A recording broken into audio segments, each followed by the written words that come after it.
where did you come from? I told myself, where did you come from? I came from nothing. I was really poor when I was a kid. This is really personal, but I'll tell you anyways. There was times when I go to sleep without anything to eat. You know, I didn't have a bed till I was 11, you know.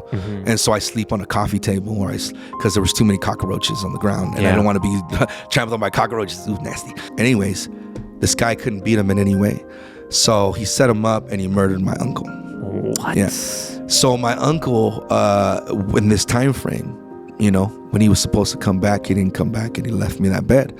So he left me this bed, right? And it took me a long time to tell this story without even crying, because the first time I said it, it was really hard to say the whole thing. So he leaves me this bed, and I was like, man, I don't want this bed. I'd rather have him back. So he never came back. And I never used the bed again. Fast forward now, right, to the first time I go deliver beds with Sleep in Heavenly Peace. Scott Butler. If he watches this, what's up, brother? Love you, man. And I feel like you're going to be really good at this, talking. Is that good, Kylie? And then here's your headset if you want to kind of like hear me get really into it. Oh, yeah. Yeah. Let's see. You're like, all right. Is that good? You want me to record now? Yeah, hit record. Yep, yeah, we're always rolling. I like these. These Shure mic ones are so good. They have these other ones that Joe Rogan uses. Have you seen that one? Yeah. I almost got those, but then I was like, they were too fancy, and then I was like, these sounded as good, and I was like, I'm just buying these. Yeah. Let me just. I'm gonna leave before you guys. Oh, okay. Yeah, you can. Yeah, you can lock up, and then I'll let us out here. We're golden. Okay, that's rolling. Okay. All right, let's get this going. All right, welcome to a new podcast. I have Joey Bravo here. Yeah, you even do your own sound effects. You have like a soundboard at your. There you go. Yeah. I don't like. There might be a lot of like. I usually have like a teaser, but you're already providing the teaser there. Like, so, I reached out to Joey Bravo here, and I was like, you know who would be a good guest here on the Hair and L podcast? Joey Bravo. So then I messaged you, and then you were like, oh, okay, sweet. And then here you are. Yeah, thanks for inviting me. Yeah, no problem, man. I thought, you had like this crazy upcoming story, so I was like, I need to get this on a video. I know everybody, like, they all know your voice. You know what I mean? Yeah. And, but like, I remember the first time I saw you, I was like, that guy sounds familiar. I think you were at the Rouge or something like that. Okay, yeah. And I was like, is that Joey Bravo? And then a lot of people, before social media was really big, you know, people would be like, I thought you would look different. Yeah, everybody for some reason imagined me to look like Johnny Bravo. Oh, really? You know, and it's like, no. And people still call me Johnny to this day. And it's like, no. Johnny Bravo? Johnny Bravo. That one? Yeah. I do remember that show. So what I thought would be interesting is like, I kind of wanted to get a little bit backstory of like how, like, you know, like how did you, because like I know a lot of people know about your story or so forth, but maybe somebody doesn't, you know? I feel like it's been drilled into people. You know? Yeah, it's an interesting story. I guess how I started in radio or how I got here. How did you get here first? I don't know. All I know is, and we'll get to this point, is like there was this contest. Oh yeah, yeah, the contest. The contest. The contest. The legendary contest. Yeah, exactly. Man, you have a really good radio voice. Thanks, man. So it's crazy to just hear that you're like. Hear you live, you know, because it sounds as good. You know? Thanks, appreciate it. But I guess I wanted to know a little bit, like your background story of like what did you do before, radio? Or before radio? Forth. Yeah, exactly. Like where did you grow up first? Well, I grew up in Ventura, California. Okay. And I grew up when before it was all really nice in the area where I grew up in. It was the Avenue, Ventura Avenue, and it was a little bit more rough. Now it's really nice. It's kind of It's like a gentrified. It's a nice neighborhood now. No, it's really clean and You're nice. like, it's like I would used to live in the ghetto. Yeah, It's like people are like, "Oh, on the Avenue is really nice." I was like, "Nah, it's actually it wasn't that nice back when I lived there." So yeah, I grew up over there, and just one of the things I've always loved to do is imitations. So I grew up really poor. I had like nothing. Like I didn't even have money for toys. I was really? that poor. So my entertainment was amongst my siblings and my cousins. So what we would do is we would watch TV, right? And so while we would watch TV and we couldn't get the channels really good, I'd imitate characters and whatnot, really? and I would put on a show for them. Oh wow, that's awesome. So I would just do this all the time. Like they say, "Hey, can you imitate this guy?" Yeah, I'd listen to it for a bit, and then I start learning how to imitate said voice. Yeah. And then I just do something that I do like a little play for them of sorts, right? Yeah. And then improv. Yeah, improv. And then what I would do is I would actually create a radio show for them. This is before I was even radio, even thought of being in radio.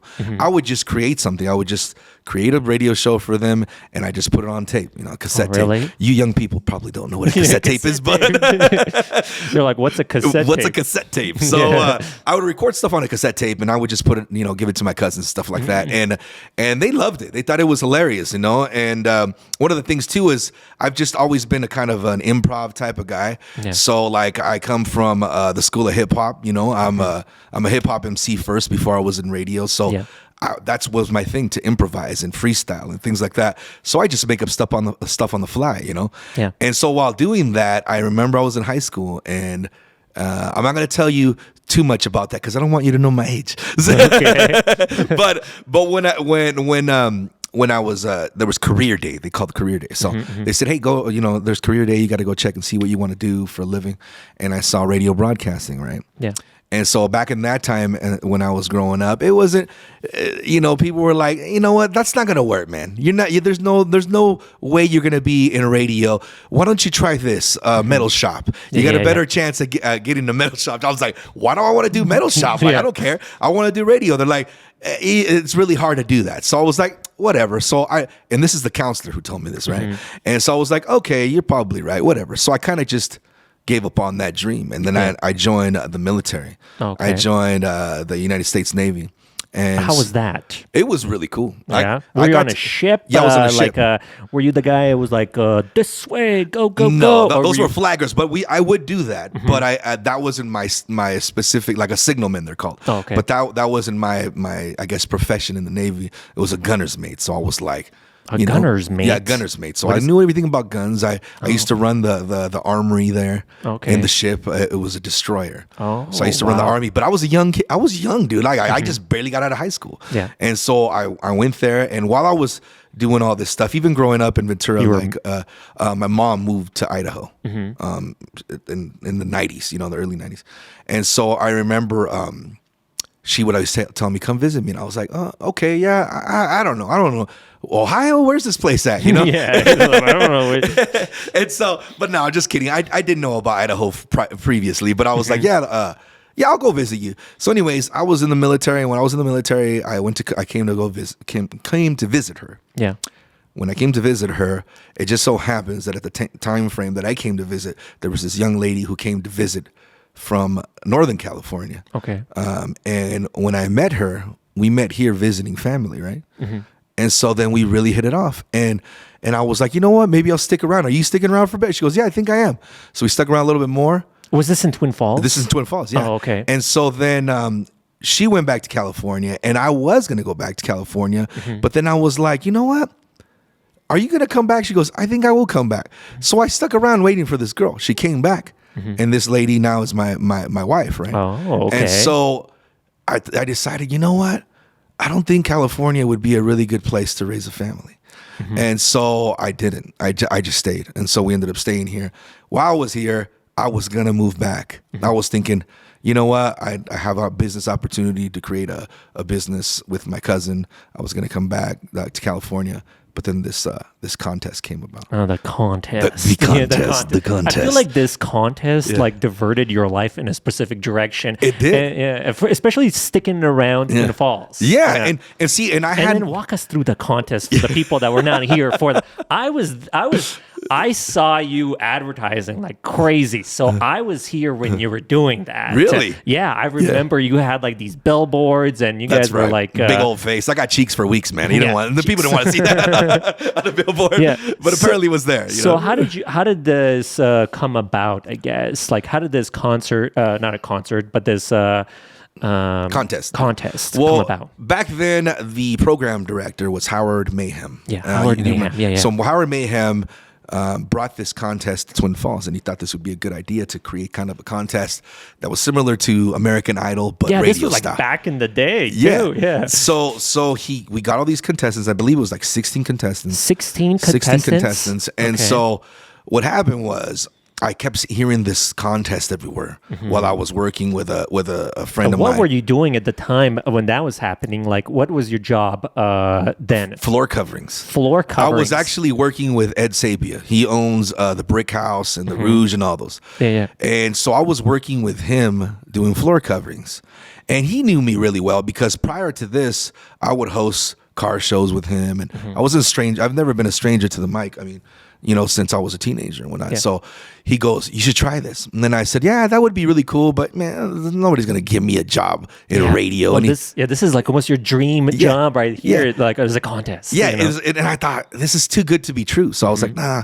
And so this whole time, this contest is going.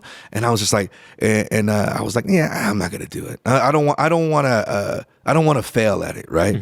And so Ed's like, no, you better do it. So the application process is almost over, and so we're working and we get off early, and he says, hey, we're getting off early. I said, but we still got some more work to do.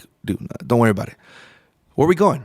Don't worry about it. Takes me to the place where they had the applications, the last place that was going to do the applications. As a matter of fact, Howard tells me that they were already shutting down and they were getting ready to leave. Oh, really? And so he goes, hey, you guys still doing the contest? He goes, yeah, we're about to leave. I was like, oh, okay, never mind. He goes, no, come here. Just fill it out. Right there, that moment right there. Yeah, so I filled out the thing, and I remember filling it out, and because my real name is Joe, Yeah. And so when I was filling out the application, Howard says, hey, you forgot something. I said, what's that? He goes, you forgot your name. Like, I go, what do you mean my name? He goes, your radio name. You need a radio, like a, like a shtick. A stage name. And I was like, Joey Bravo? And that's all I said, right? And I was like, and he's like, yeah, that sounds cool. And he wrote it down. I was like, yeah, whatever. I didn't think it was going to stick, right? One thing's for sure. So is Bravo your last name, obviously? My last name? Yeah. Let me just tell you, all right? We're entertainment, right? So I'm going to leave it at that. Okay, I see. So I went with that. And he goes, okay, cool. I like this name. So then from there, every week they would have the contestants do something different. Yeah, it was like a show almost, a spectacle, for the town. Yeah, and so you would do all these different things, right? They would have you do said things, like make a PSA and do this, do that, and so every end of the week or at the end of the week, there was the last voting coming in, right? And I knew this because everything to me is like a I don't know, like a structure. I see everything like, okay, this is how I'm going to do this. This is how I'm going to put this together. So I remember that at that time, there was a really popular show called Road Rash. Okay. And I thought, I got to be on this show, Road Rash. That's where I want to be at. Because they go, what time you want to be on? I want to be at this time, Friday night on Road Rash. That's what I want. And he goes, okay. So they put me on Road Rash. But my thing was, and I don't know if you remember this, but my thing was, and I told you, I would do improv, freestyle, and every time I would do the thing with JT, I think JT Powers, his name was, and I would do the show with him. At the end, he goes, you got anything to say? I said, yeah. And then I just start busting out a freestyle, right? Bust out a freestyle about whatever. And that was it. And then I leave, right? And so I thought, no matter what I do, there's always got to be a stamp at the end of whatever I do. So once people hear it, they'll remember that. Nobody else did that. I just, I was like, so I busted out flow. And then that weekend, boom, the votes would go up again, right? Yeah. And so it'd keep going and keep going. And I was like, whoa, this is actually this happen? And I was like, nah, it's not gonna happen. It's just, it's a dream, right? And so then it comes to me and this girl. Her name was Eminem. Eminem, yeah. Oh, okay. And I remember I had and I got to throw a lot of shots to the community involvement, because this is why I'm the way I am. It's like I always want to give back to the community, because at this moment in time, the community really, really embraced me, and I was like, well, I'm not even from around here, man. Y'all got so much love for me like this, and so everybody would go around with posters and made up posters on their cars and their windows saying "Vote for Joey Bravo." I saw it everywhere. Yeah, I got the 4 elements of hip hop. That's what I got. One of my things. So the MC, the graffiti artist, the DJ, and the b-boy, right? And so that was my thing. So my buddy drew all 4 of those, and he put "Vote for Joey Bravo." And so that everybody seen that and was like, "Oh, that's really cool." And so it just get attention. So everything I did was to create attention. And was there like I remember like a trailer with Joey Bravo or something like that driving around. Did you do that too? Like I think I remember there was just people who would do it. They were just driving a trailer around. Yeah, Joey Bravo. People would just do this for me, and I was like, I was so appreciative, because like I said, there were so many people like rooting for me, right? I honestly couldn't believe it. Like, I just was like, wow, this is really like they really wanted you to win. Yeah. And so then the last thing was me doing a live broadcast, right? But that's the thing about me is like, were you nervous? No, because like I told you, I'm not no stranger to being in front of crowds or anything. So like, to me, it was real easy. I was like, oh, this is it. This is the final move. This is I it. was like, guys, like, because the only thing was you couldn't be in radio. Had no prior radio experience. Yeah. I did it, but a microphone professional, I would say. Maybe a semi-pro, but I knew what I was doing. You've been making sound effects and cartoon voices, for your whole life. This was the opportunity. Yeah, so I was like, boom. So we did it, and I told everybody I was going to be here. I had this car club come out, hitting switches. I mean, they were just like, it was a whole spectacle, right? Yeah. And I ended up winning it, thank God, and I appreciate the community here of Twin Falls. And I think that's why people still kind of like that nostalgic feel when people talk about it. I feel the same way, you know what I mean? When somebody says that, I can't help but smile. It's like, man, that was a good time, right? That was a good time. You just kind of want to go back in there and relive that moment, almost like. It was wonderful. And that's why, like, even to this day, like, I always try to do something to give back, right? Sort of create something to help others and whatever. And even with anything that I do on the outside of radio as well, it has to do with entertainment. But I want to find these opportunities and create these opportunities for other people that might have thought like me, like, I got a chance to do that. To rock a mic in front of this many amount of people. So I try to create those type of things too for other people, because it's like, it's a beautiful thing to be able to give back, because, you could create, you can do all these awesome stuff for yourself, and it's self-gratification. But the best thing is to be able to help somebody else, and I love it. To me, it's a beautiful thing to have that opportunity to do that. Yeah. So I try to help, Yeah. And so I continue doing that because, like I said, man, it all started with community involvement, and these are the people that embrace me and they help me out and they push me to this level. And so I always try to entertain, man. That's just my thing. Yeah. I love goofing around, Yeah, I feel like you've been an entertainer your whole life, and now it's just like on the radio, basically. Yeah. Like, I fit in here perfect. Yeah, and then you got TikTok, you got all this stuff, social media. Oh, yeah. So you get to goof around with that and even create more on top of that, right? And it's like, I live by this mantra, and my mantra is basically 4 words, right?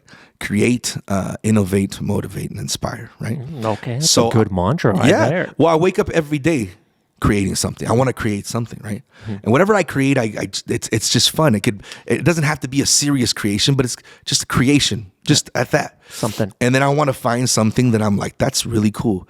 I could innovate this, maybe do it a little bit and create it, make it my own. maybe refine it a little bit better, and I do something like that. And while I'm doing that, I want others to see that, right? Yeah. And I want to motivate others to do the same, right? Yeah. To do something that they're passionate about and follow that passion, right? And while we're all doing that, we're inspiring people around us, right? Yeah. And so I want to do that because I think, like yourself, you're creative, right? Yeah, the thing is, like, this was a dream. Yeah. I used to watch other people's YouTube videos, and then I was like, I'm just going to start doing that myself and then see where it goes. Right. And then basically, it's just like people are afraid to take that initial leap. Yeah. And then I think they're kind of looking for people like me or you that have kind of just taken the leap and then like they're just running with it. And then it kind of almost like inspires them to go ahead and take on their own venture as well. Exactly. So we're like motivational speakers or something like that. Yeah, and that's the thing. Is like I teach my kids these type of things, and I tell them these type of things a lot. Often, like one thing I tell them about is like you are what you think about, right? Yeah. If you think you're low, you're gonna be low. Yeah. If you think you're great, you can be great. Yeah. Right? So it's like it's all in your head. It's If you're all in like- your head. If you're like, I'm the greatest. Yeah. You are the greatest. You are the greatest. You'll make it happen, right? We're Yeah. all kings, right? You and I, we're kings, right? Yeah. We're kings of our domain. We're kings of our kingdom, right? Yeah. Of our place, of this, our little bubble, what we create. Yeah. We're leaders of that, right? Yeah. And so it's fun when people come with you, and you want to lift others to be kings as well. Yeah. Because you know what? I'm not a person who's selfish by any means, man. I want others to have that same feeling that I have, because it's like, you know how many times people have said no to me? You know how many times I have failed? Yeah. How many times I'm like, this ain't gonna work. Yeah. But it works because I keep trying. Yeah. And trying until I do it. I used to be like in a job where I was like not too happy. Like I used to do like a lot of IT support, and it was just like soul sucking to Yeah. me. And then I switched over to this, and I was like, well, this makes me happy because I'm going to nature, I'm having fun, and this and that. So it just. I guess it just kind of spirals. You just want to, whatever you want to do, just do it, is the way I like to think about it. Exactly. There's nothing holding you back but yourself. Yeah. And I tell the kids sometimes, I tell them, look, this is the real simple way to tell them. I was like, close your eyes. Yeah. Close your eyes. Don't say anything, right? And then in your mind, you just yell out really loud. Say, hey. Say hi, hey Arnold, right? Say Hey Arnell. Yeah, Say hey Arnell. Say hey Arnold. Say it really loud, really, really, really loud. Nobody's gonna hear it, right? Yeah. Nobody hears it, but you hear it, right? Yeah. You, the physical you, hears it, right? Yeah. Who's that in there, right? Who is that? Who is that yelling, hey Arnell, right? Who is that? It's me, right? It's you. It's your soul, right? It's your inner being, right? I said that's the one you got to work with. Yeah. You work with them. You work with this. You work right here. You work together, right? As unison. And when you work together like that, there's nothing that can stop you. As long as you know and you believe in your heart that you're doing this for the greater good and you're doing it for a good thing, you know what I mean? Keep doing it. Yeah. You know what I mean? It never has to stop. Yeah, it never has to stop. You could do so much in life, but if you're afraid, you're gonna hold yourself back. Favorite thing, one of my favorite things that Will Smith says, and I live by this too. God put some of the greatest things on the other side of fear.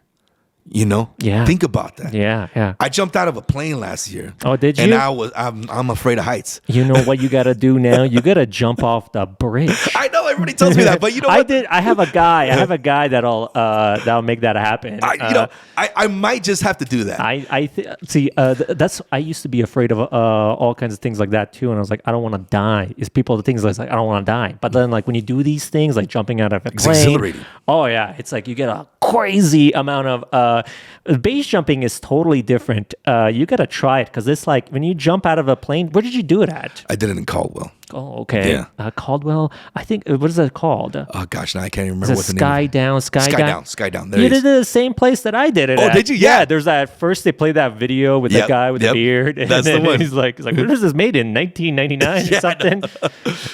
So then you have to sign your life away. How high did you go? We went to the highest. I went to the mid level. So there's like 10 and then there's 13, I think 16, right? Yeah. Yeah, so I went in the middle, and only because I'm a big guy. And so they're like, you can't jump from 10. So I'll tell you the story of that real quick. So my daughter and her boyfriend have a show. It's called The Sway and Liz Show. What is it called? The Sway and Liz Show. So okay. SWAY and Liz. Did they have like a YouTube channel? Yeah, they have a YouTube channel. I think I've seen it. I was like doing a little bit of research today. I was like, I've never seen this. Yeah, this they're is so cool. much fun. They're awesome. If you ever want to get them on their show, let me know. I'll get them on the show. Yeah, I want to talk to them. Yeah. They're so fun. So Lisette or Liz, she's the quiet one of all my kids. Always been quiet, right? Yeah.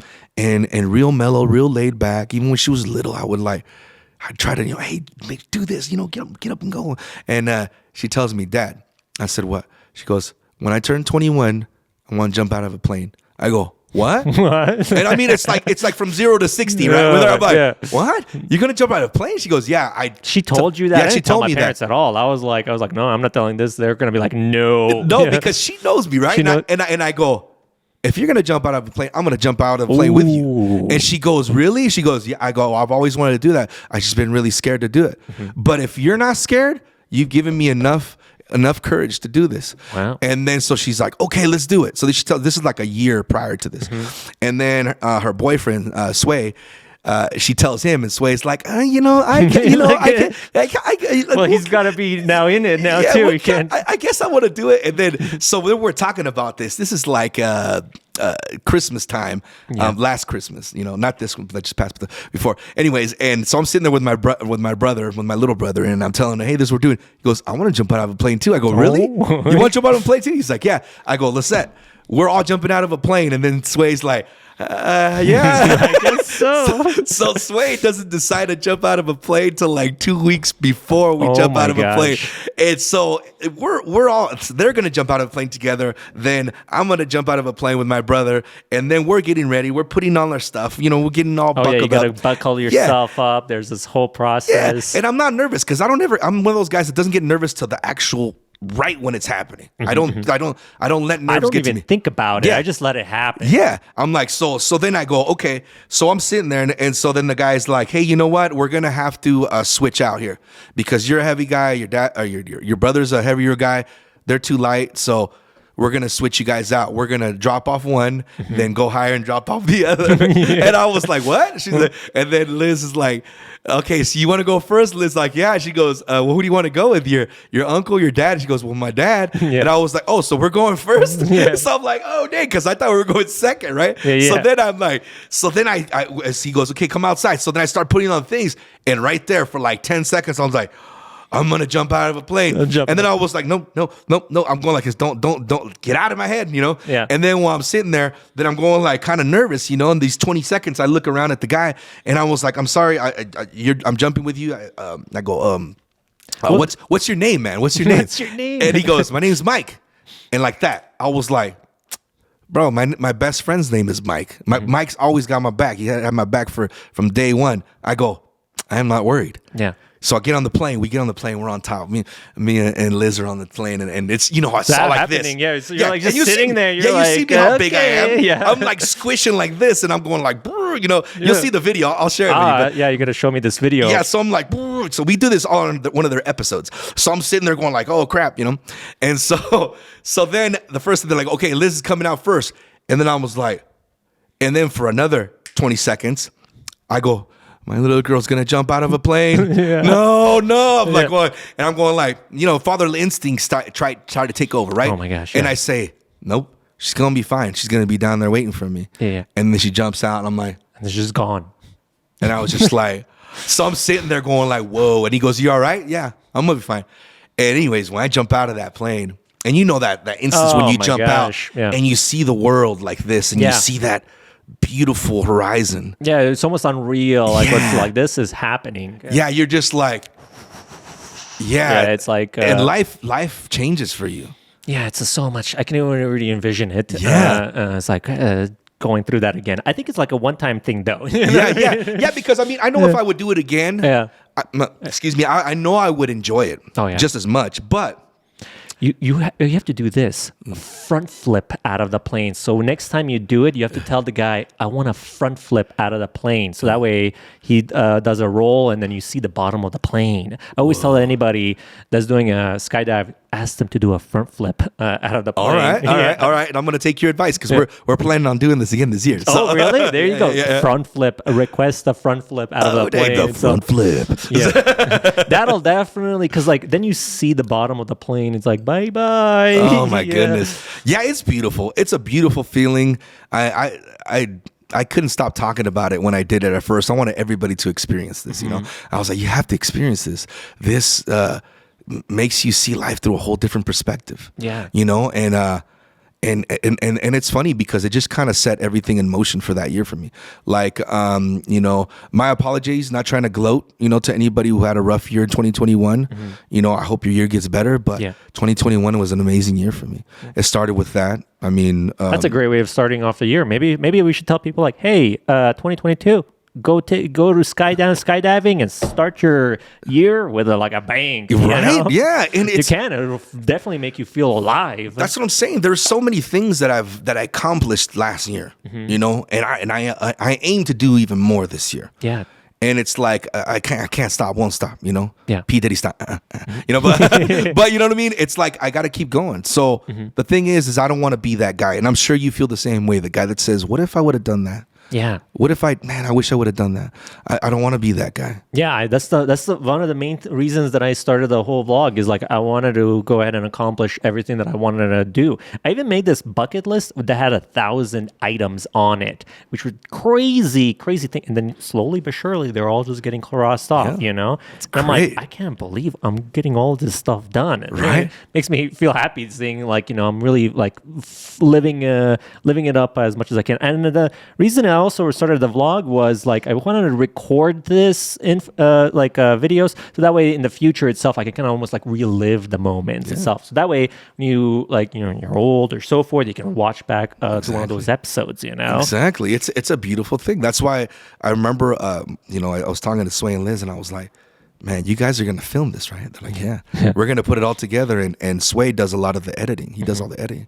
And I was like, the way he put it together, I was like, I'll tell you what, when I watched the episode back afterwards, like, you know how you get when you know you did something that was like monumental to you. Yeah. Like you get teary eyed. You're like, yeah, you get emotional almost. Like, I've been like emotional on some edits that I look at. I'm like, that was amazing. right? Yeah. Because it's beautiful. And you're like, gosh, I can't believe I did that. Yeah. Like, you're like, oh, how is this? I got so blessed to be able to do this. You know, the thing is that we're doing this because we have the will to do it.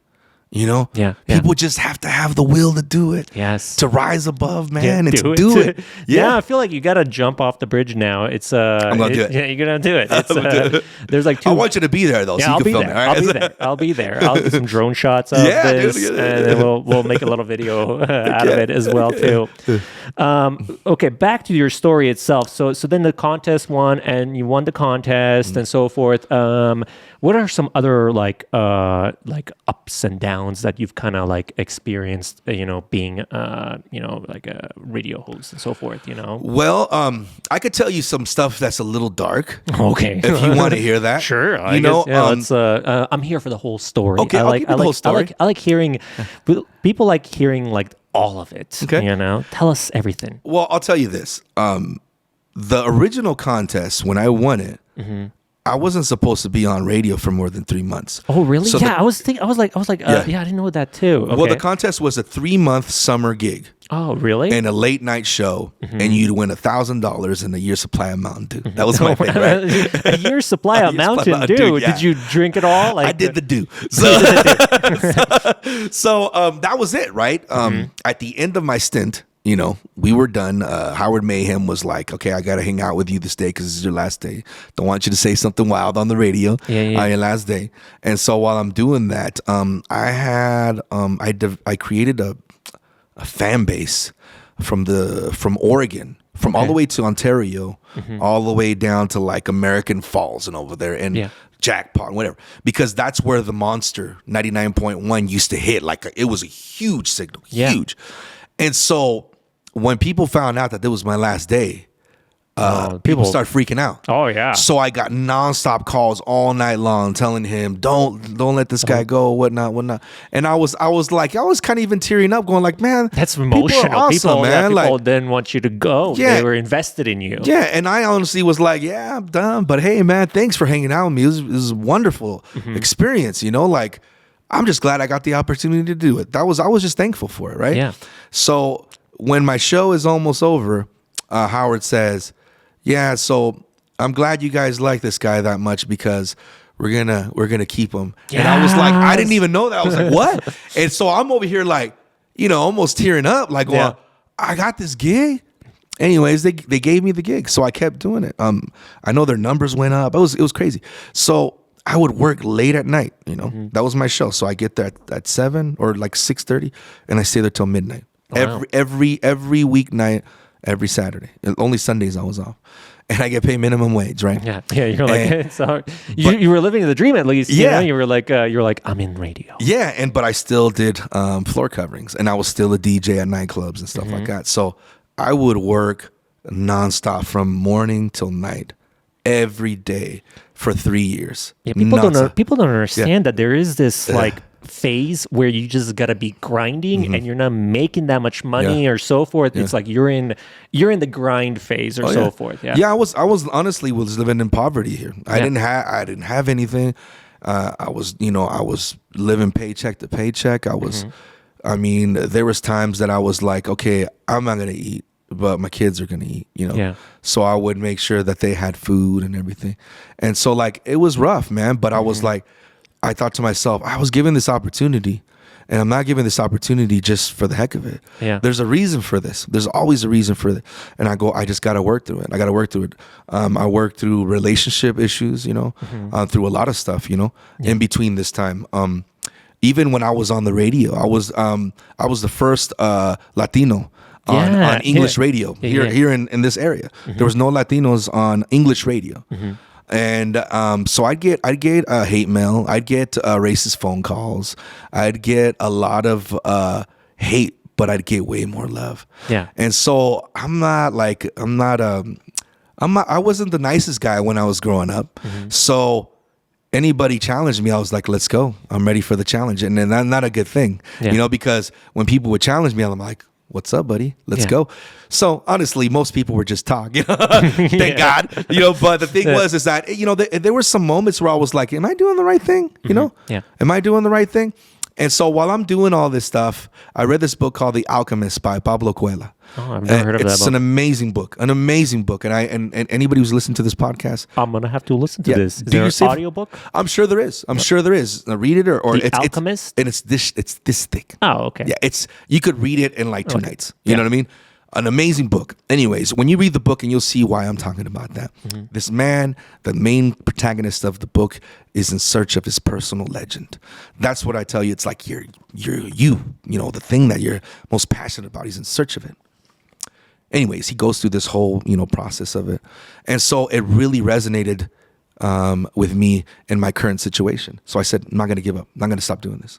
So I kept doing it. I grinded for a while. Anyways, 2008, the Great Recession, remember? Yes. Recession. And people don't remember this because it was a short amount of time that I was gone. But I wasn't in radio for like 8 months. Yeah, there was a short period that you just disappeared, and I'm like, where did he go? Yeah. I don't know if you even announced where you went. Didn't. I got let go. I got let go because of the and recession. it was just kind of like, they let me go. They let Howard Mayhem go. They let a few of us go. Okay. And that day they just told us we can't afford you guys. And I'm like, I make minimum wage. You mean you can't afford minimum wage? But they let me go. And so I was like really, really heartbroken. And I thought like, dang, I put in all that time for this and sacrificed a lot for not to come back. And I was like, wow, okay.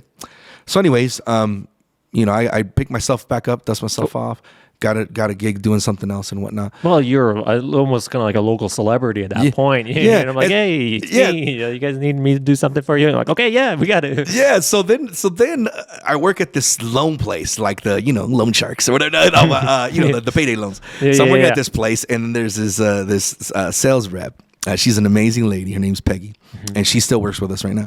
And so she would come and see me all the time, Yeah. And she says, we need you back, Bravo. And I said, girl, I want to come back. It's not up to me. It's up to the boss. She goes, there's a way you can come back. I know there's a way. Yeah. She goes, you want to do sales? It's like, I don't know nothing about sales. Yeah. And she goes, you'll figure it out. You'll figure it out. Will you get back into radio? That's all you need. And I know you'll be back on the air. And I was like, all right, well, I'll go. So I went, and then they hired me as a sales rep. Okay. But the main boss, the general manager, says, hey, just so you know, I'm hiring you as a sales rep, a sales associate. You are not going to be on the radio. Mm-hmm. Don't think you're coming back on the radio. I'm hiring you because I like you and I want to see what you can do with sales. And I said, okay. Yeah. Back in my mind, I'm just like, I just need my foot in the door, baby. Yeah. That's yeah. all. It's like, hey, I'm back. It's like, but it would be interesting getting a phone call from you as a salesperson. Yeah. Like, this is Joey Bravo trying to sell me some airtime. Or what? That was the thing. People would be like, what? Okay, great. Yeah. It became easy for me to break the ice. Because it's almost kind of like getting like the because like you're almost kind of like people associated you with that, so it's probably even easier to sell for you because they'll be like associate. Oh yeah, okay, Joey Brown wants me to go ahead and buy some airtime or so forth. Yeah, no, great. And that's what I'm saying. It became a really cool stuff. So there was 2 other people that were hosting a show in the midday, but they didn't get along. And so the female counterpart, she says, hey, just come in on Fridays and hang out with us just to break the ice. I was okay. So I go in there. When I go in there, they get heck of text messages. People want to talk to me, whatever. But the boss is like, yeah, it's cool, but only on lunchtime, okay? Mm-hmm. So then I'd talk and I'd do my thing, whatever. And then so they get like crazy amount of texts. And she's like, look at all these texts. This is the most text messages we've ever gotten. Yeah. And I was like, oh, that's cool. And so then every Friday she started making me come out there, right? Mm-hmm. And then one day I was like, do you guys like each other? They didn't like each other. And I was like, oh, okay, well, shoot. She says, and I guess they ended up letting the guy go, right? Okay. And then she was still doing it. Mm-hmm. And then I went into the studio and I remember she was pretty like bummed out. She goes, I don't want to do this no more. I said, do what? She goes, this, I don't want to be in this anymore. Mm-hmm. And I said, why? Yeah, this is an awesome job. Yeah, and she goes, I know you love it and you're meant for this. Mm-hmm. She goes, if I quit right now, will you take my position? I said, what? And she says, yeah, will you take my position? And then I was like, this is it? I said, yeah, I'll take it. Yeah. She walks right out of the office, goes in there, tells the manager, hey, I don't want to work there. Joe's going to take my position. And then she's like, and she leaves and I'm like, what? And I'm standing there. Boss calls me and says, hey, so she quit. Do you want the job as like, assistant PD? And I was like, I do. It's like, he goes, but you're gonna still be doing sales. I said, I know. Okay. Back in my mind, I was like, just for a little bit, just for that, because I know what I'm gonna do. So then, obviously, I become the program director afterwards. No more sales. Mm-hmm. And then while I'm doing that, I'm like, okay, I want to learn how to do everything there is in radio. So I'm like, I could create anything, right? And I said, this production director, wow, what's this? Oh, you make commercials, you write commercials, you do this. I want to do that. Oh yeah. He goes, okay, and I get the position as a program production director. Do that for a bit. So I'm sitting there going like, okay, I'm the PD of the station. I'm on radio. I'm the production director. Doing everything, what else pretty much. Yeah, you're like, you commercials, everything. Yeah. And so the whole time I'm going like, I got to keep on moving on up. I love this industry. I love doing what I do, right? And I go, so I need to keep moving up. Mm-hmm. So the next thing I did, I started doing a morning show. I did a morning show for a bit, and my morning show actually was number 1 like across the board for the first. I did this morning show. And I ended up being number 1, like in the Magic Valley. Yeah. And I was like, cool, that's what I wanted. How do they keep track of that stuff? There's ratings. There's Eastland's rating. There's Nielsen ratings. Okay. And so Nielsen ratings, that it was number 1, and I was like, cool, nice. And so then, while that was happening, it was really tough on me because I was writing, producing, creating everything. I'd look for content. I do everything, and my daughter, my oldest daughter. She was helping me with the pop stuff, with a lot of the pop culture stuff. Mm-hmm. And I was like, girl, you're more excited about talking about Kim Kardashian, so let's get you on here. So I'd have her for like 3 days out of the week. Yeah. So while she was doing that, she'd help me out, but it became a lot for me. You know, like I would give every last ounce of my creativity every week, and I'm glad that when I saw the numbers, it was worth my time. Yeah. But one thing that does make you sad is when you see people people are really quick to judge, right? And people are quick to try to bring you down without even knowing your struggle, right? Yeah. And there were some people that would say things, oh, he sucks and this and that. And you know what? It's hard not to listen to it, right? Yeah, it's almost impossible. You can delete the comment or something like Yeah. that. And you think to yourself, like, wow, man, this is really rough, man. This is rough. Like, why would somebody talk about me like that when all I do is give love, right? Yeah. And so like, so sometimes that started kind of messing with my mind a little bit. And then I just would give so much of my I guess love and passion and creativity that by the time the week was over, I was like a shell, And so like, I don't know if you've ever been there where you just overwork yourself. Yeah, it's so tired you can't do anything else. Yeah, you and just put too much effort. You're like, I'm physically and mentally exhausted. And, And so you feel like there's nothing to protect you anymore from your demons or your, or your negative, whatever you call that negativity that comes knocking at your door. Lurking around. Yeah. Like, whoosh, yeah. And so I left myself open for that. So in that time frame, I didn't, because I have never been this way, right? And I was like, I think I'm depressed, man. So I was like really like down, and then any little thing that somebody would say to me, I'd be like, wow, man, this freaking, maybe I'm not that good, or maybe maybe what I do sucks, And so you start hearing all these little voices, right? And then I was just like, so I sit there and I go like, I've always gotten out of this, right? I'm really one of those people that are really strong-willed. So I talk to that person inside and I say, you got to figure out a way to get out of this, dude. Yeah. So the only way I could do it is like what I've done before. I write music that expresses my my weaknesses and things like that. Yeah. And so like I said, you know what? I know what I'm going to do. So then I just got on the mic and I said some stuff. I'll share it with you. But honestly, it was just from the heart. I just started saying stuff. Honestly, I listen to it now. I'm like, wow, And it was one of those things that it's like self-therapy, right? So I just told people like when I was feeling, I was like, man, I freaking pushed myself to the point of depression. But then I'm like, man, where did you come from? That's crazy. Yeah. I go, where did you come from? I told myself, where'd you come from? I came from nothing. I was really poor when I was a kid. This is really personal, but I'll tell you anyways. There was times when I go to sleep without anything to eat. I didn't have a bed till I was 11, and so I sleep on a coffee table because there was too many cockroaches on the ground and I don't want to be trampled on by cockroaches. Ooh, nasty. It's like Joe's apartment. That's how bad it was. You know Joe's apartment, right? Yeah. And so I had nothing, right? And from all of that, from having nothing, from growing up with an absent father, growing up with a single mom, growing up with all these hardships, I'm like, and I'm going to let this bother me? I'm going to let this take me down? No, I'm not. So then I just kind of was like, that's the guy I'm looking for right there. Yeah. That guy that went through all of that stuff, got through everything, that graduated high school, even when he moved out at 15, graduated with a 3.4. You know what I mean? I was working, I was doing, that's the guy that he needed back. So anyways, that guy came back. He came back and he was with me, and we've been a stronger pair ever since.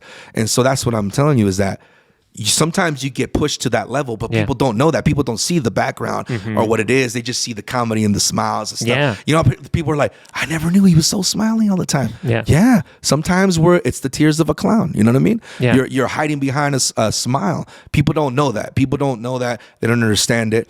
And it's totally fine. I don't expect people to understand that while they're talking their smack and saying whatever they're saying. They're just going to say it because they're going to say it. Yeah. Because they're just saying it out of whatever, let's call it ignorance. They don't understand. But it's like, nah, man, I'm doing this for you. Yeah. I'm doing this to uplift you. I'm doing this to make you smile in the morning. I'm doing this to make you have a brighter day. Yeah. Like, do you know that that's why I'm doing this? Like, that's why I do it. That's why I make funny voices. Maybe my voices are not that funny to you. That's cool. That's totally fine. But it doesn't mean you got to come over here and berate me with negativity because negativity. I don't even like. I don't like. Sometimes if a video goes viral, people will leave crazy comments. It doesn't faze me at all. Yeah. You know what I mean? I don't even look at the comments, to be honest with you. I was like, oh, whatever. But yeah, I can definitely see how that can potentially start affecting you. And even I for myself when I do videos and so forth, like I'll spend like I'm up 2 o'clock in the morning editing, you know what I mean? But nobody really sees that. They don't just see kind of like, oh, okay, he did this or so forth. But again, I'm kind of like in the same boat. We're like, we're entertaining you, you know what I mean? Exactly. And I'm like, I almost feel like I'm giving people ideas. Like I'm like, hey, maybe try this and see how it goes for you or so forth. But yeah, that's a very interesting story. So now you're just basically kind of like, past that essentially, and then you're just kind of like, back on the right. Well, back on the rise. Back on the rise. Well, the thing is like, the way I always kind of think about it, it's like life is kind of like a wave, you're always like, and I can almost kind of tell you like anytime like on this wave where I'm at, because, it's like I feel like I'm on the uprise now, but then I'll hit the top and then I'll go down and then I'll go back up. It's always shifting and so forth. And people just have to kind of understand that's the nature of the, life, I guess. Of life, yeah. If you were constantly happy, just like constantly everyday happy, like it's boring. I think that would be really, I don't think there is anybody that's like constantly happy 24/7 their whole entire life. That would be crazy to me. I feel like people, obviously have emotions and things like that.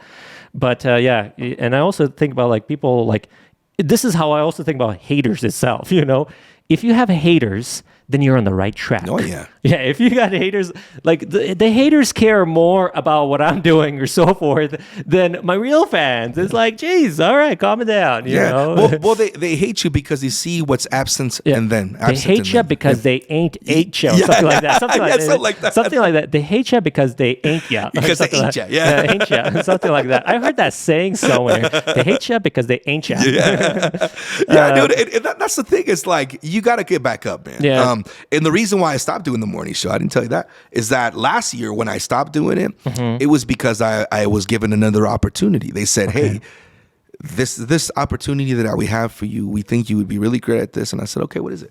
And it's operations manager of Iliad Media Group, which is that runs all these 6 stations that I work for.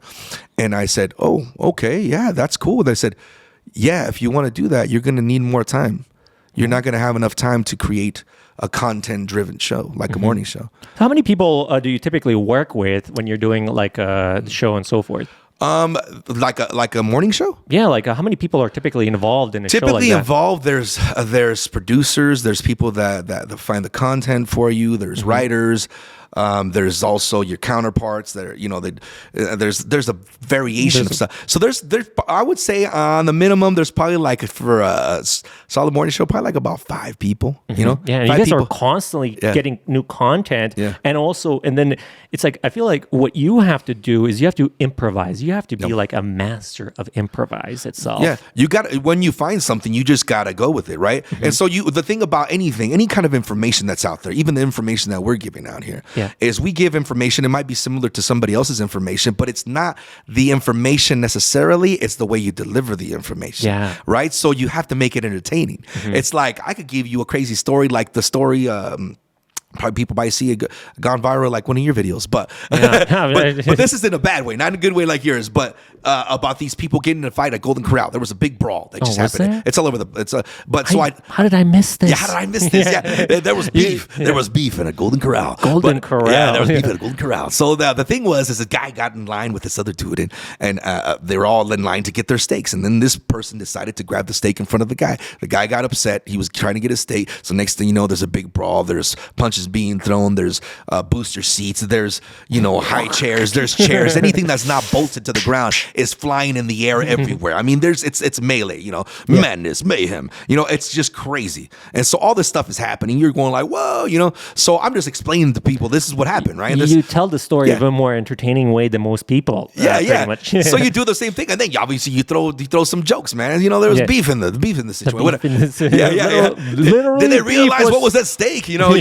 It's a bunch of funny stuff. So you do stuff like that. So that's the way you do it. Yeah. So you got to give it your personality and your way. So you explain it in a different way. And the best thing about radio is like it's made it easy for me to create theater of the mind. So I will add stuff and add jokes and stuff and whatever, and it just makes it funner. I love throwing jokes in videos. Like for the longest while, like the police was doing this like dancing, like videos or so forth. I don't know if you saw that. I took that clip and then I played the song "Pull Over That Ass Too Fat," and then I put that on there, and it started getting more views than their real video. I was like, yes, people loved it because they're like, oh yeah, this is way better. Pull over that ass too fat. It was amazing. Man, just trolling. I used to do a lot of trolling where I would be like, here I am, like, oh my god, just. I need to stop with the trolling because I'm too good. People actually believe it. I did this whole thing like NASCAR's coming back, and they're like, yes, and then it was not coming back. I'm sorry. It's crazy. I need to stop with the trolling. I'm like the boy that cried wolf too many times. I need to stop with the jokes. But I do like like you definitely put a whole different spin on. You have your own spin on it. You definitely make things more entertaining for people too. Listening to the morning, and it's like you're pretty much you're like, how do you get this energy? You know what I mean? It's like people that are like, I can just imagine like people are like, oh, okay, I'm driving to work now, but then they hear you, yeah, where do you get this energy? They're probably wondering. The energy is I call it the switch, right? The switch. You have an on-off switch where you can do there's this? an on and off switch. No way. Yeah, there's an on and off switch. It comes with years of being in the industry. So, and any of my radio fam out there, radio peeps don't understand what I'm talking about. Is I'll come into work sometimes and I'm just like, sitting there, grab my cup of coffee, and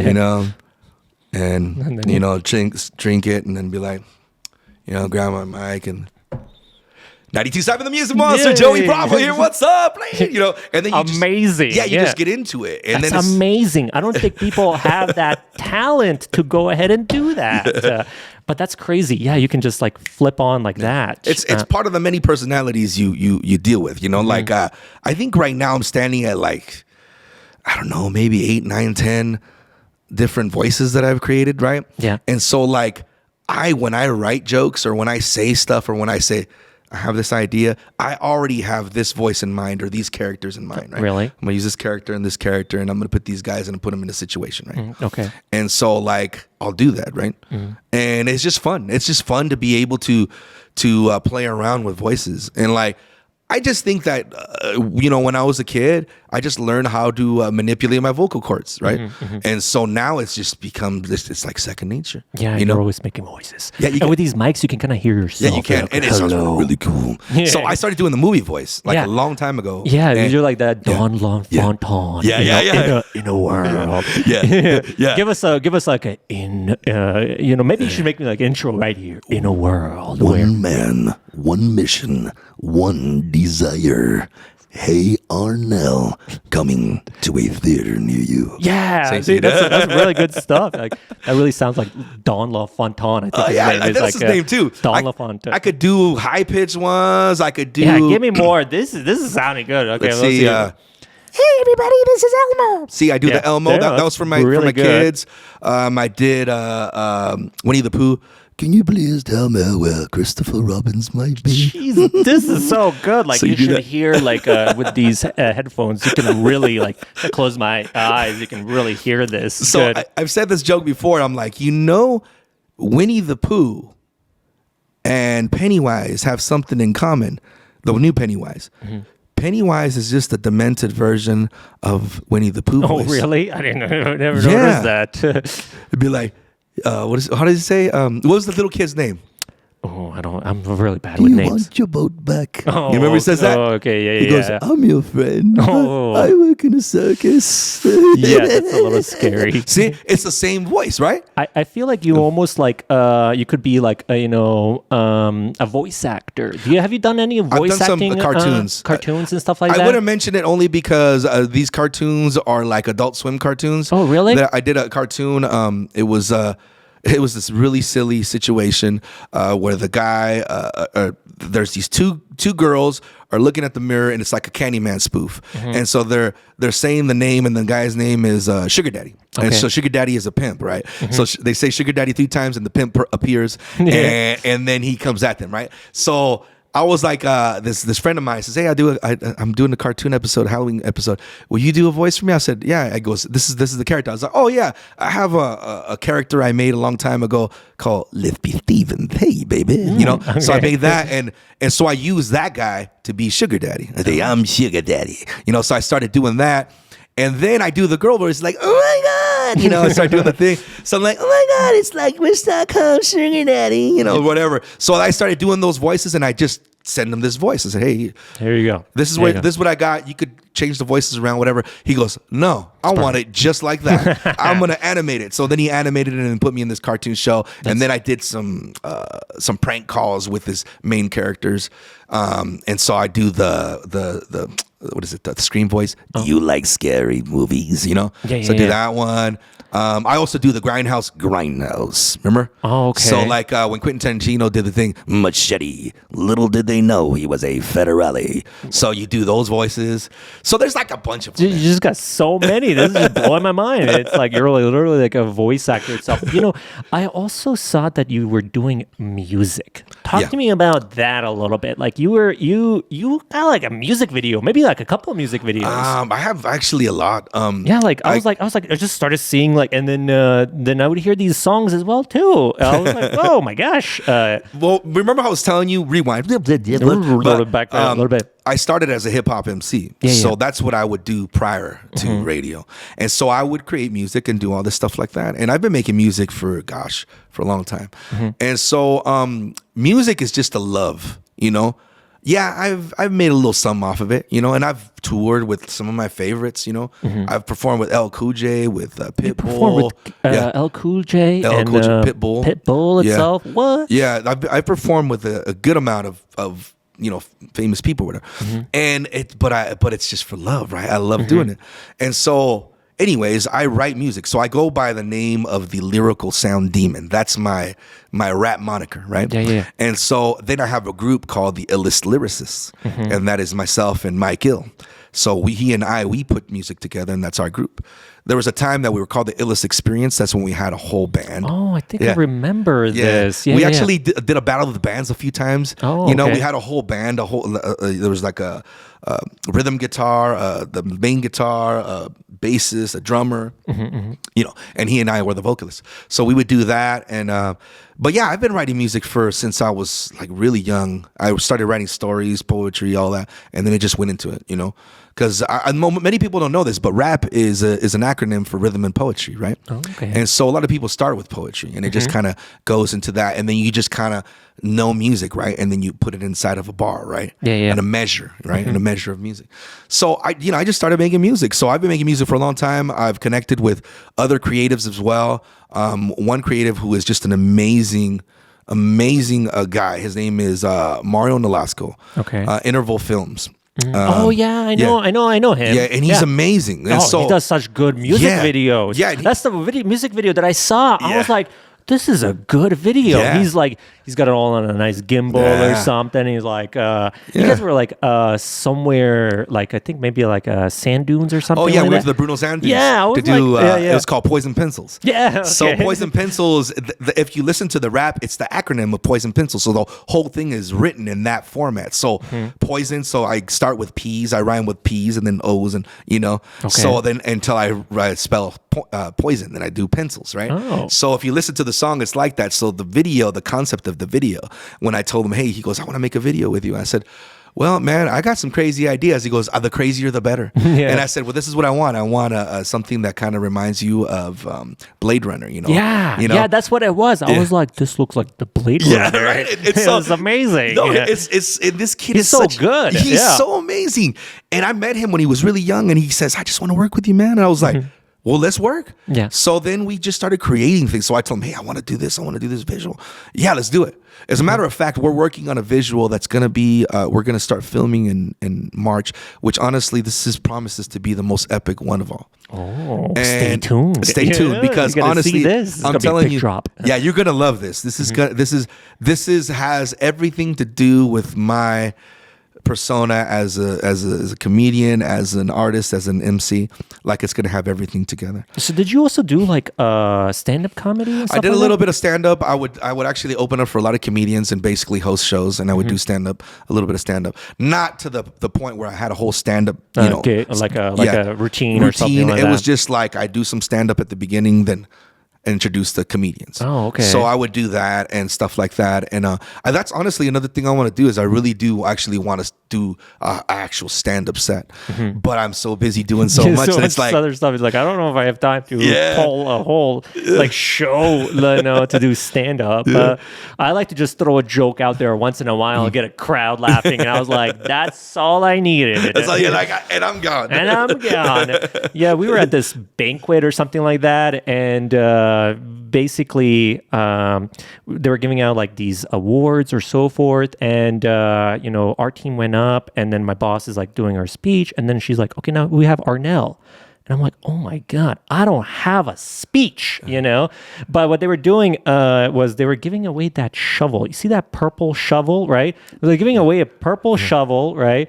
And then I basically went like, I was like, she hands me the mic, and I'm like, I don't know what the heck I'm going to say. And then I just go, I'm here for the shovel. And then I just take it, and then and then the whole crowd went crazy. It was amazing. And then, because it was like tension was built up, and then I was like, hey, there you go. And it was amazing. It was like, you just kind of get like a comedy. It's like almost like a rush after you make the whole crowd laugh or so forth.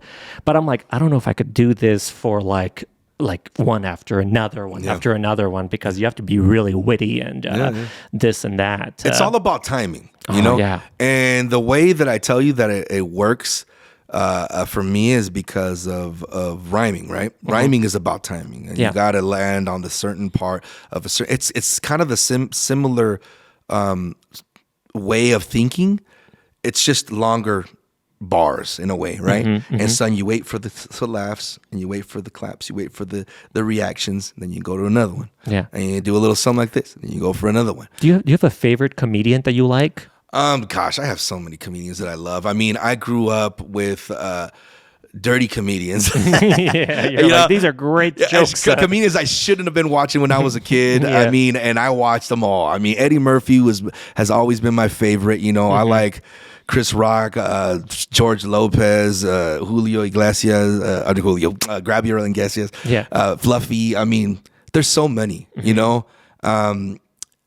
gosh, the list goes on. But the comedy is just a beautiful thing, right? To make people laugh. When you get on stage and you do something like music or comedy or whatnot, and like you say, it's that rush of energy you get. Yeah, right? it's like almost jumping out of an airplane, but not as like intense. Yeah. So you want to just reciprocate. You want to steadily reciprocate that energy. So they give you energy, you give it back. That you give it to them, they give it back. So it's an even trade amongst you and the audience. Do you get that with music as well when you're like performing as well? Oh gosh, yes, I love it. And honestly, like I told you, I'd probably do it for nothing. Yeah. You know what I mean? But obviously, it's like you get the rush. Yeah, it's got to have a price. but the thing is, I still love to do it. Like I love to perform. I love to rhyme. To me, it's like I love multi-syllable rhyming. I love to see people's face when I do the they're like, whoa, like, you know what I mean? Like, I don't know you can do that. Yeah, and so I love it. And to me, it's like, how many rhymes can I stick in this bar? Yeah. And then so like I spread it like an accordion. I go, okay, I could throw a little one in here, and I could rhyme this one with this one, and connect this one to this one, and then connect this one to this one. You know what I mean? Yeah. And so like the more you rhyme and the more you write, the more that you become. You want to innovate more. You want to keep creating. You want to keep pushing yourself, right? And so like that's what I've been doing like ever since. Like there's an evolution to my rhyme schemes and the way I rhyme and everything. There's some rhymes that honestly, like I know people that they just go over their head. They're like, "Whoa, what was he talking about?" Because I said too much in one little thing. Like I start one when I say, "Wise words turn the weapon to win wars and move forward full force in main course." So. Really simple, really, right? And so it's like, it's like, I'm saying my words are like weapons, they can win wars of sorts of words of wordplay and whatnot. So I say that stuff like that. And then, you say all these different things and people don't get it. There's a song I did, it's called Nostalgic. I don't know if you've seen that one. We're in a barbershop. Okay. But Nostalgic is a story of me and hip hop. Okay. So if you listen to it closely, you'll see a lot of references to my childhood. And then the last verse really is an homage to all my inspiration in hip hop. So like the beginning of it says, yo, hand me with the bass, boom, bad, matter of fact. Taught us never imitate and celebrate originators, educators, out with duplicators, cut them with the fader. You participate, become an innovator, rise up, elevator, right? Damn, that's pretty good. So when you know? say yo, right? Yo, Yeah. hand me with the raps. Remember Yo MTV raps? Yeah. Yo, hand me with the raps, boom, bap. Boom, bap is the old school style. Boom, bap, matter of fact. Taught us never imitate or duplicate, innovate, Yeah. so it sounds like this. But if you're down with this, rise up, elevator. And then I say back with the message, straight up out the wreckage, reverse all regression. Learn from the kids from the hill, Cypress Hill. So I say learn from the kids from the hill, out the far side of the west side, and the psycho brown funk from the dubious. Underground is digital, lyrically is bridgeable. Find Roz with the cause of the master who's an ace. Prolific in the hieroglyphics, beat nuts, mob deep, obsolete defeat with the people under the stairs. See, so I'm mentioning all these artists that are my favorite, right? Yeah, that's amazing. Yeah, Yeah, that's so- pretty good. I would never be able to do anything like that. Even have me try. Yeah, that's amazing. I feel like, that would take me like a month to just figure all of that out. And then, But it's like everything, right? It's like once you know how to do it, your brain just works in that it's wired method. that way. Then. Yeah, and it just says this rhymes with this. I could rhyme this. I could say this. I could put it all together and really give you a message, right? Sometimes when I'm going multi-syllable rhyming and I'm saying it so rapidly, people don't get it. But my favorite thing about, I guess, one of my favorite artists that I was inspired by when I was younger, and to this day I still go back and listen to his verse. I'm like, I never caught that one time. Oh, I caught it now. And I love that. I love going back because it keeps you listening to the song, right? Yeah. And it was Big Punisher, Christopher okay. Rios. And Big Pun was one of those guys that would do multi-syllable rhyming. And it was just like, what? Like, how did this guy come up with this? And so I would just get so like entranced by the way these guys would rhyme. Even Eminem is just a beast, Oh yeah. And so I'm like, everybody just listen to that all the time. yeah. And so it's like you write as an inspiration, as an homage to your favorite artist, right? And so everything is just like a melting pot of styles, right? So I take a little bit of this, a little bit of that. It's like going to a shopping cart. Ooh, I want some of this, I I want like some a little bit of this, a little bit of that. You just making your own essentially. Yeah, and then you make it your own. It's one of the things I told you, innovate, right? Yeah. I find a style. I like this style. I like a little bit of this style, like Jeet Kune Do with Bruce Lee. I like that style. I'm gonna put this down. I'm gonna put it together in this Jeet Kune Do, right? There you So go. that's what it is. That's what I consider my style, right? The Yeah. Bruce Lee, a loose leaf, right? Yeah. So Yeah. Well, it's amazing to just kind of see like you truly are a creator. You know what I mean? And it's fascinating to just even watch you right now. You know what I mean? thanks, man. What about like when did you start realizing like people were like when did you start having people run up to you and like, oh my God, Joey Bravo or anything like that? How does that like? How do you feel like being like locally kind of known or so forth? Like almost kind of like, do you feel like you have eyes on you or something like that? Yeah. That's like who you are. I do in a sense. I never shy away from anybody, but honestly, I am shy. You're You shy. might not think I am, but I am. When somebody does that and says, "Hey, man," like I get all like shy about it, like Hey. hey, like But trust me, I welcome anybody to come up to me. It doesn't matter how I feel like that. As far if you're cool with me and you want to talk to me, dude, I would love to talk to anybody. Like, and I'd love to give anybody my time if I can. If I have the time, I'll give them the time. Yeah. Because it's because of people like that I'm still here. That I'm still doing what I love to do and continue doing what I love to do because of the support. So I would never turn anybody away. But yeah, I do get really shy. Like even when you came in, you're like, oh, like Yeah, we know each other, but we never officially like you've probably seen some of my videos or something like that, and I've heard you like for years. You know what I mean? And I've only ran into you a few times in like real life or so forth. But I was like, oh my gosh, there he is. But this was even before I started like the vlog or so forth. You know, it's very interesting to just gonna have you here. What about you guys do a lot of like like events or so forth, does anything stand out like that you guys did this or you guys like raised some money for this? Does anything because you've done a lot. I feel like you're always like, you guys are always going to events and you got your booth and people come up to you and talk to you. Is there anything that stands out? Well, there's one that's really, really, really close to my heart, and it honestly was kind of a spin-off in a sense of Stuff the Bus, because you've seen us do Stuff the Bus. Stuff the where we Bus. collect food and toys to help out here in the community. So I thought like, man, I want to do something like that, but I want to give it my own spin again with innovation, right? Yeah. Like I'm going to innovate in a different way, or at least make it my own, right? But I still continue doing Stuff the Bus. So, but I wanted to do something with my style, right? And so back in 2011, Mike Hill, this guy, my best friend, and I was like, Mike, I really want to do something for everybody because I feel like people really give us a lot of love when we're on stage. We're on like stuff like that. We got to give back, especially to the community, the hip hop community, the people that always come and support us. And so we're like, I know what we'll do. We're gonna do a charity concert. Let's do a charity concert. We'll get a bunch of our friends, all the connections that we made, and we'll all come. We'll have them come to this place, and then we'll collect toys and food and help people. And that's what it costs to get in, right? Yeah. And so then we did it. We started one year, and we're like, what are we gonna call it? And I was like, we're gonna call it the Hip Hop Holiday. Oh, okay. And so then we did the Hip Hop Holiday, and here we are. A decade later, we just finished the 10th anniversary of the Hip Hop Holiday, and every year it's gotten bigger and bigger and bigger. We started working with Sleep in Heavenly Peace. Oh yeah. I know that place. Yeah. I've been I shot a video over there too. Oh, That yeah. guy's great. Love Yeah. building beds. Yeah, they're awesome people, and I met them a few years back. I can't even remember how many years because we've been doing stuff with them the last 3 years. When I heard about them, I was like, "What? Somebody's making beds for kids that don't have beds?" Yeah. Back again. Yeah, back. When I didn't get a bed till I was 11, right? And so I was like, I want to meet these people. I don't know who they are, but I want to meet them because that's who I want to connect with. That's who I want to work with. And so then They're such nice people too. Yeah.